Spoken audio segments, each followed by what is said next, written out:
ಸೃಜನ್ ಲೋಕೇಶ್ ಅವರನ್ನು ಮಂಗಳೂರಿನ ತುಂಬಾ ಜನ ಇಷ್ಟಪಡ್ತಿದ್ರು.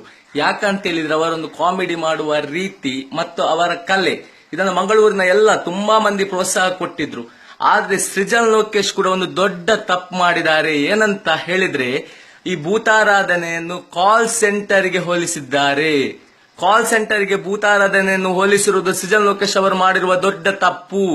ಕಾಲ್ ಸೆಂಟರ್ಗೆ ಹೋಲಿಸುವ ಅಗತ್ಯವಿರಲಿಲ್ಲ. ಮಿಸ್ಟರ್ ಸೃಜನ್ ಲೋಕೇಶ್ ಅವರೇ, ನಿಮ್ಮಲ್ಲಿ ಒಳ್ಳೆಯ ಟ್ಯಾಲೆಂಟ್ ಇದೆ. ನಿಮಗೆ ಮಂಗಳೂರಿನಲ್ಲಿ ಎಷ್ಟೋ ಅಭಿಮಾನಿಗಳಿದ್ದಾರೆ. ನಿಜ ಹೇಳ್ಬೇಕಂತ ಹೇಳಿದ್ರೆ ತುಂಬಾ ಅಭಿಮಾನಿಗಳಿದ್ದಾರೆ. ನಾನು ಕೂಡ ನಿಮ್ಮ ಅಭಿಮಾನಿ.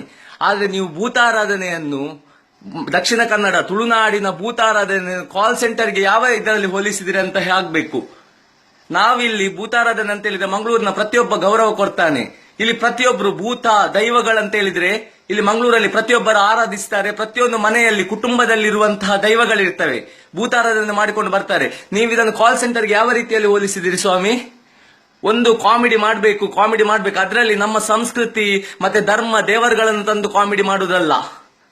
ಕಾಮಿಡಿ ಮಾಡಬೇಕು. ಮಂಗಳೂರಲ್ಲಿ ಸಹ ಕಾಮಿಡಿ ಮಾಡುವವರು ಎಷ್ಟೋ ಮಂದಿ ಇದ್ದಾರೆ. ಎಷ್ಟೋ ಮಂದಿಗಳ ಅಭಿಮಾನಿಗಳು, ನಾವು ದೇವದಾಸ್ ಕಾಪಿಕಾಡ್ ಆಗಿರಬಹುದು, ಹಲವಾರು ಮಂದಿ ಇದ್ದಾರೆ. ನಿಮ್ ಜೊತೆ ಇರುವ ನವೀನ್ ಡಿ ಪಾಟೀಲ್ ಕೂಡ ಇದ್ದಾರೆ.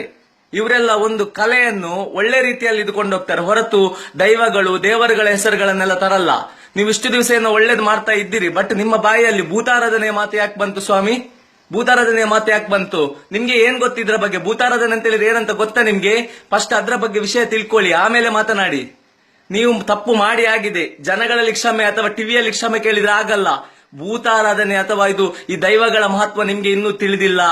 ಇದರ ಎಫೆಕ್ಟ್ ನಿಮ್ಗೆ ಖಂಡಿತ ಆಗಿ ಆಗ್ತದೆ. ಯಾಕಂತ ಹೇಳಿದ್ರೆ ನಮ್ಗೆ ಅದರ ಬಗ್ಗೆ ಗೊತ್ತು. ಇದರ ಎಫೆಕ್ಟ್ ಆಗಿ ಆಗ್ತದೆ. ತುಳುನಾಡಿನ ಸಂಸ್ಕೃತಿಯ ಬಗ್ಗೆ ಒಟ್ಟಾರೆ ಟಿವಿಯಲ್ಲಿ ಕುತ್ಕೊಂಡು ಮಾತಾಡಬೇಡಿ. ನೀವು ಮಾಡಿದ ತಪ್ಪಿಗೆ ನಿಮ್ಗೆ ಎಫೆಕ್ಟ್ ಆಗಿ ಆಗ್ತದೆ. ಆದ ಕಾರಣ ನಾವು ನಿಮ್ಮನ್ನು ಮತ್ತೆ ಒಪ್ಪಬೇಕಾದರೆ ನೀವು ಮಂಗಳೂರಿಗೆ ಬಂದು ಭೂತಾರಾಧನೆಯಲ್ಲಿ ಪಾಲ್ಗೊಂಡು ಅಲ್ಲಿ ತಪ್ಪಾಯ್ತಂತ ಕೇಳಬೇಕು. ಟಿವಿಯ ಮುಂದೆ ಕೇಳಿದ್ರೆ ಪ್ರಯೋಜನ ಇಲ್ಲ. ಕಾಲ್ ಸೆಂಟರ್ ಭೂತಾರಾಧನೆ ಏನ್ ಸ್ವಾಮಿ ಇದು? ಕಾಲ್ ಸೆಂಟರ್ ಅಂದ್ರೆ ಏನು, ಭೂತಾರಾಧನೆ ಅಂತ ಹೇಳಿದ್ರೇನು? ಒಬ್ಬರನ್ನು ನಗಿಸಬೇಕು, ಒಳ್ಳೆ ರೀತಿಯಲ್ಲಿ ನಗಿಸಬೇಕು, ಒಟ್ಟಾರೆ ದೇವರ ಹೆಸರಂತಂದು ನಗಿಸುವುದಲ್ಲ. ಇದು ಸೃಜನ್ ಲೋಕೇಶ್ಗೆ ಅಂತಲ್ಲ, ನಾನು ಉಳಿದವರಿಗೆ ಹೇಳ್ತಿದ್ದೇನೆ. ಉಳಿದ ಎಷ್ಟೋ ಫಿಲ್ಮ್ ನ ಡೈರೆಕ್ಟರ್ಗೆ, ಧಾರಾವಾಹಿಗಳ ಡೈರೆಕ್ಟರ್ಗಳಿಗೆ ಅಥವಾ ಕಿರು ಸಿನಿಮಾ ಮಾಡ್ತಾರೆ ಡೈರೆಕ್ಟರ್ಗಳಿಗೆ ಹೇಳ್ತಿದ್ದೇನೆ, ನೀವು ಹಿಂದೂಗಳಾಗಿ ಹುಟ್ಟಿ, ಡೈರೆಕ್ಟರ್ಗಳೇ, ಎಲ್ಲ ಡೈರೆಕ್ಟರ್ಗಳೇ ಹಿಂದೂಗಳಾಗಿ ಹುಟ್ಟಿ ಹಿಂದೂ ಧರ್ಮದ ದೇವರುಗಳ ಹೆಸರನ್ನು ಉಪಯೋಗಿಸಿ ಜೋಕ್ಸ್ ಮಾಡ್ತಿರಲ್ಲ, ನಿಮ್ಗೇನು ತಲೆ ಸರಿದೆಯಾ? ಡೈರೆಕ್ಟರ್ಗಳಿಗೆ ಯಾವತ್ತು ಹಿಂದೂ ಧರ್ಮ, ಹಿಂದೂ ಜಾತಿಗಳ ಹೆಸರನ್ನು ತರಬೇಡಿ ನಿಮ್ಮ ಸಿನಿಮಾಗಳಲ್ಲೆಲ್ಲ. ತರುವುದು ಅದನ್ನು ಒಂಥರ ಕಾಮಿಡಿ ಮಾಡೋದಂತೆ. ನಿಮ್ಗೆ ನಾಚಿಕೆ ಆಗ್ತದ? ಬೇರೆ ಯಾರಾದ್ರೆ ಮಾಡೋದು ನೋಡಿದೀರಾ ಆ ರೀತಿ? ನಮ್ಮ ಹಿಂದೂಗಳಿಗೆ ಯಾಕೆ ಆ ರೀತಿ ಬುದ್ಧಿ? ನಮ್ಮ ಧರ್ಮ, ನಮ್ಮ ದೇವರುಗಳ ಬಗ್ಗೆ ಒಂದು ಸ್ವಲ್ಪ ಸಿದಿಲ್ಲ. ಒಟ್ಟಾರೆ ಬಾಯಿಗೆ ಬಂದಾಗೆ ಮಾತಾಡುವುದು. ಇದಕ್ಕೊಂದು ಕಾನೂನು ತರಬೇಕು, ರಾಜ್ಯದಲ್ಲಿ ಒಂದು ಕಾನೂನು ತರಬೇಕು. ಈ ಹಿಂದೂಗಳ ಪರವಾಗಿ ಬಿಜೆಪಿ ಅವರು ಧ್ವನಿ ಎತ್ತುವಾಗ ಒಂದು ಕಾನೂನು ತರುವಂತೆ ಮಾಡ್ಬೇಕು. ಯಾಕಂತ ಹೇಳಿದ್ರೆ ಈ ಧರ್ಮಗಳ ಹೆಸರಲ್ಲಿ ಫಿಲ್ಮ್ಗಳಲ್ಲಾಗ್ಲಿ ಧಾರಾವಾಹಿಗಳಲ್ಲಿ ಕೆಟ್ಟ ರೀತಿ ಬಿಂಬಿಸುವುದು ಕಾನೂನು ರೀತಿ ಅಪರಾಧ ಮಾಡಬೇಕು.